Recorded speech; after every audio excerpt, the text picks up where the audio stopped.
അവരിൽ ആരും സന്യാസികളായിരുന്നില്ല. ശ്രദ്ധിച്ചു കേട്ടോളി. സഹാബാക്കളുടെ ജീവിതത്തിലെ പ്രത്യേകത, ഒരു പ്രത്യേകത, അവരിൽ ആരും ആരായിരുന്നില്ല, അവരിൽ ഒരാൾ പോലും എന്തായിരുന്നില്ല, പറയുന്നില്ലല്ലോ, സന്യാസി ഉണ്ടായിരുന്നില്ല. സന്യാസി. അല്ലാഹുവിന്റെ റസൂൽ സല്ലല്ലാഹു അലൈഹി വസല്ലമയുടെ സഹാബാക്കളിൽ സന്യാസികളില്ല. ലാ റുഹ്ബാനിയത ഫിൽ ഇസ്ലാം. ഇസ്ലാമിൽ സന്യാസമില്ല. ഇസ്ലാമിൽ സന്യാസമില്ല. 3 സഹാബാക്കൾ വന്നു നബി തങ്ങളുടെ വീട്ടിൽ. നബി തങ്ങളുടെ വ്യക്തിപരമായ ജീവിതത്തിനെ പറ്റി അന്വേഷണം നടത്താൻ ഉമ്മഹാത്തുൽ മുഅ്മിനീൻ, മുഅ്മിനീങ്ങളുടെ ഉമ്മയോട് അന്വേഷിച്ചു. ഉമ്മ, നബി തങ്ങളുടെ വ്യക്തിപരമായ കുടുംബ ജീവിതത്തിൽ വീട്ടിലെ അവസ്ഥ എന്താണ്? അപ്പോൾ പറഞ്ഞു, രാത്രി എല്ലാം നമസ്കരിക്കും, വളരെ കൂടുതൽ തഹജ്ജുദ് നമസ്കരിക്കും, നീണ്ട റക്അത്തുകൾ നമസ്കരിക്കും. നബി തങ്ങളുടെ ജീവിതത്തിനെ പറ്റി പറഞ്ഞു കേട്ടു.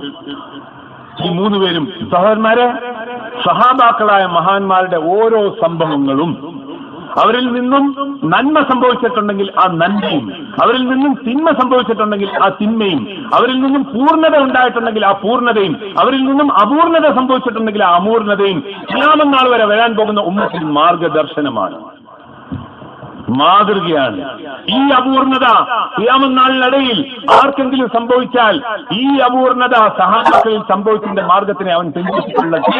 കാരണം ഒരു സഹാബിയും മാസൂമല്ല. നബിമാരെ പോലെ എല്ലാ സഹാബാക്കളും നമ്മളെ പോലെ ജീവിച്ച മനുഷ്യരാണ്. പക്ഷെ ഒരു വലിയ അന്തരം, ഒരു വലിയ വ്യത്യാസം സഹാബിയും സഹാബി അല്ലാത്തവരും തമ്മിലുണ്ട്. എന്താണെന്നറിയാമോ? ഒരു സഹാബിയും മാസൂമല്ല, എല്ലാ സഹാബിയും മഗ്ഫൂറാണ്.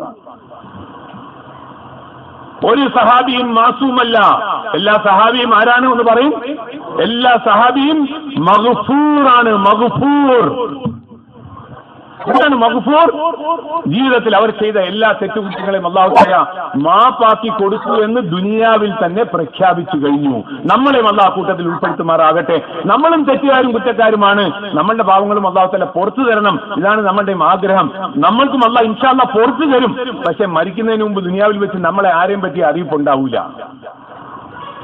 നമ്മൾ സഹാബാക്കളും അല്ലാത്തവരും ആര് തന്നെ ആയിരുന്നാലും ശരി, താബിയായിരുന്നാലും ശരി, താബിയായിരുന്നാലും ശരി, അബ്ദുല്ലാഹ് ബിൻ മുബാറക് ആയിരുന്നാലും ശരി, സഹാബാക്കളുമായിട്ട് വളരെ അടുത്ത് സഹവസിച്ച മഹാന്മാരായിരുന്നാലും ശരി, ഇമാം അബൂ ഹനീഫ റഹ്മത്തുള്ളാഹി അലൈഹി പോലെയുള്ളവരായിരുന്നാലും ശരി, സഹാബാക്കളെ കണ്ടവരായിരുന്നാലും ശരി, സഹാബാക്കളുടെ കൂട്ടത്തിൽ വസിച്ചവരായിരുന്നാലും ശരി, സഹാബി അല്ലാത്തവർ, നബി അല്ലാത്തവർ തമ്മിലുള്ള വ്യത്യാസം പോലെ നബിയും നബി അല്ലാത്തവരും തമ്മിലുള്ള വ്യത്യാസം, എല്ലാ നബിമാരല്ലാത്തവരും കുറ്റക്കാരാണ്. ഒരു നബിയും കുറ്റക്കാരനല്ല. എല്ലാ നബിമാരല്ലാത്തവരും തിന്മകൾ ചെയ്യാൻ സാധ്യതയുള്ളവരാണ്. ഒരു നബിയും തിന്മ ചെയ്യാൻ സാധ്യതയുള്ളവരല്ല. എല്ലാ നബിമാരും മാസൂമിയങ്ങളാണ്. നബിമാരല്ലാത്തവരാരും മാസൂമിയങ്ങളല്ല. ഇതൊരു വ്യത്യാസമാണ്. ഇതേപോലത്തെ ഒരു വ്യത്യാസമാണ്. സഹാബാക്കളിൽ ഒരാളും മാസൂമല്ല. നബിമാരെ പോലെ ആരുമില്ല. സഹാബിയും സഹാബി ഇല്ലാത്തവരും തമ്മിൽ ഒരു അടിസ്ഥാനപരമായ വ്യത്യാസമുണ്ട്. എല്ലാ സഹാബിയും മഗ്ഫൂറാണ്.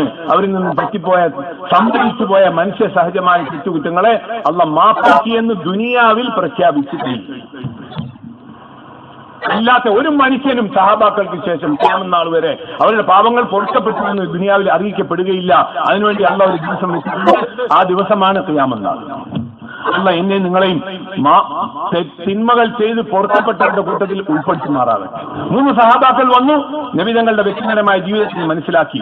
ഓരോ ആളും ദൃഢനിശ്ചയം ചെയ്തു, ഇന്നു മുതൽ ഞാൻ അല്ലാഹുവിന്റെ റസൂലായിട്ട് നബിതങ്ങൾ ഇത്രയൊക്കെ ഇബാദത്ത് ചെയ്യുന്നു, ഞാൻ അതൊന്നും ചെയ്താൽ പോരല്ലോ. സഹാബാക്കളുടെ ചിന്താഗതിയും നമ്മളുടെ ചിന്താഗതിയും തമ്മിലുള്ള ഒരു വ്യത്യാസമാണിത്. നമ്മളെ ചിന്താഗതി എന്താണെന്നറിയോ? നബിതങ്ങളുടെ ജീവിതം കേട്ടിട്ട് നമ്മൾ ചിന്തിക്കുന്ന എന്താ? അള്ളാന്റെ നബിയായതുകൊണ്ട് അത്രയൊക്കെ ചെയ്തതാണ്, നമ്മളൊക്കെ ഒന്നും ചെയ്യണ്ട. ഇതാണ് നമ്മളെ ചിന്താഗതി. സഹാബിയുടെ ചിന്താഗതി നേരെ തിരിച്ചോ? അള്ളാന്റെ റസൂലായിട്ടും ഇത്രയൊക്കെ ചെയ്യുന്നു, അപ്പൊ നമ്മൾ അത്രയും ചെയ്താൽ പോരല്ലോ. ഇതായിരുന്നു സഹാബാക്കളുടെ ചിന്താഗതി. നബിതങ്ങളുടെ ചര്യ ആയതുകൊണ്ട് നമ്മളങ്ങ് വേണ്ടാന്ന് വെക്കുകയാണ്. അള്ളാഹ് എനിക്ക് പുറത്തു പെരുമാറാകട്ടെ. സഹാബാക്കളോ നബിതങ്ങളുടെ ചര്യ ആയതുകൊണ്ടാണ് വേണോന്ന് വെച്ചത്. സഹാബാക്കൾ നബിതങ്ങളുടെ ചര്യ ആയതുകൊണ്ട് വേണോന്ന് വെച്ചു. നമ്മൾ പാപികൾ, നമ്മൾ നഷ്ടവാളികൾ, നമ്മൾ തെറ്റിദ്ധാരണയിൽ ശൈത്താനാൽ കുറ്റപ്പെട്ടവർ, നമ്മൾ നബിതങ്ങളുടെ ചര്യ ആയതുകൊണ്ട് വേണ്ടെന്ന് വെച്ചുകൊണ്ട് നടക്കുകയാണ്. അല്ല എനിക്ക് നിങ്ങൾക്കും പൊറുത്തിരുമാറാവട്ടെ. സഹോദരന്മാരെ, ദുനിയാവിൽ രണ്ട് വഴിയേ ഉള്ളൂ. ഒന്ന് നബിയുടെ വഴി, അല്ലെങ്കിൽ ശൈത്താന്റെ വഴി. മൂന്നാമതൊരു വഴിയില്ല.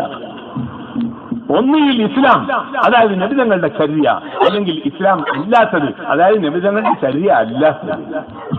മൂന്നാമത്തെ ഒരു സാധനം ഇല്ല. ഇത് രണ്ടിന്റെ നടുക്ക്. നമ്മൾ ഈ രണ്ടിന്റെ നടുക്കൊരു സാധനത്തിനെ അന്വേഷിച്ചുകൊണ്ട് നടക്കുക. ശൈത്താൻ നമ്മളെ പറഞ്ഞ് പറ്റിക്കുകയാണ്, നീ രണ്ടിന്റെ നടുക്കാണെന്ന്. രണ്ടിന്റെ നടുക്കല്ല, ഒന്നീന്ന് തെന്നിയാൽ രണ്ടിലെ വീഴുവോളൂ. മൂന്നാമത്തെ ഒരു സാധനം ഇല്ല. ആ രണ്ടാരുടെ മാർഗമോ? ആരുടെ മാർഗമോ? ശൈത്താന്റെ മാർഗം. ശൈത്താന്റെ മാർഗം.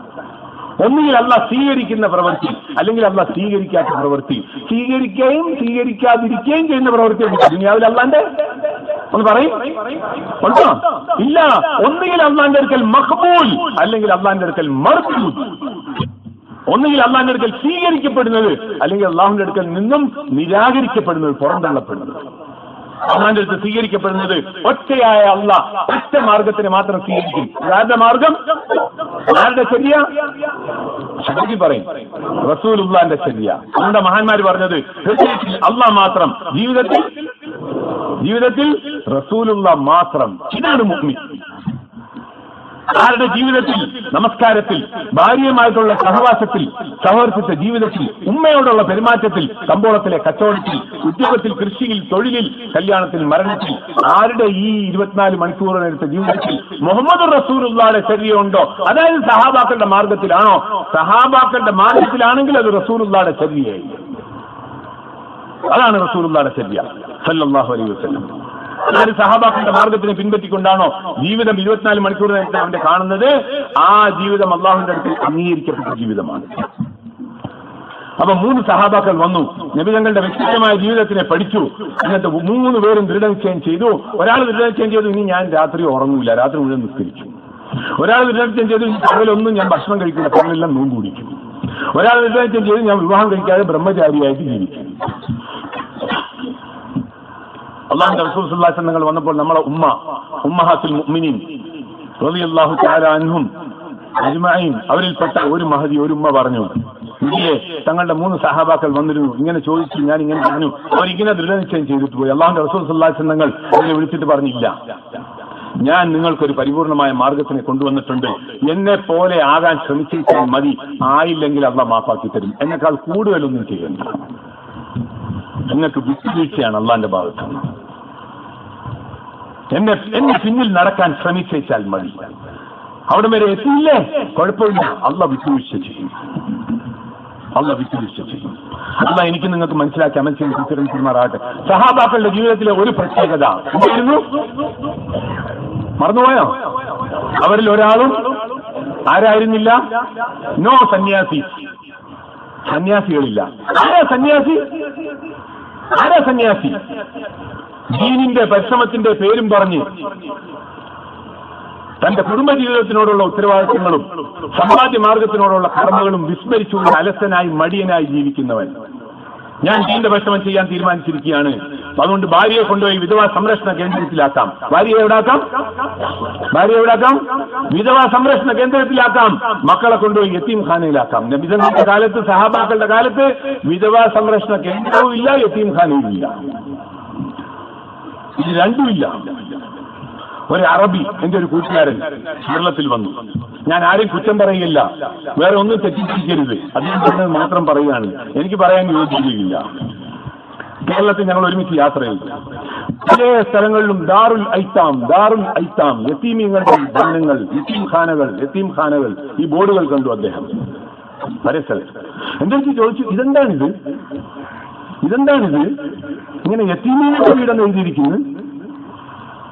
ഞാൻ പറഞ്ഞു, ഞാൻ വലിയ മഹത്വത്തോടുകൂടി, വലിയ ബഹുമാനത്തോടുകൂടി ഞാൻ പറഞ്ഞു, അത് യതീം മക്കൾ സംരക്ഷിക്കപ്പെടുന്ന വീട്.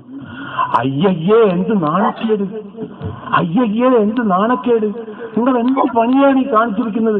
എത്ര വലിയ നിന്ദതയാണ് ആ മക്കളുടെ തലയിൽ വെച്ച് കിട്ടുന്നത് നിങ്ങൾ. അവർക്ക് യതീമുകളെന്ന് പേര് നൽകുകയാണോ?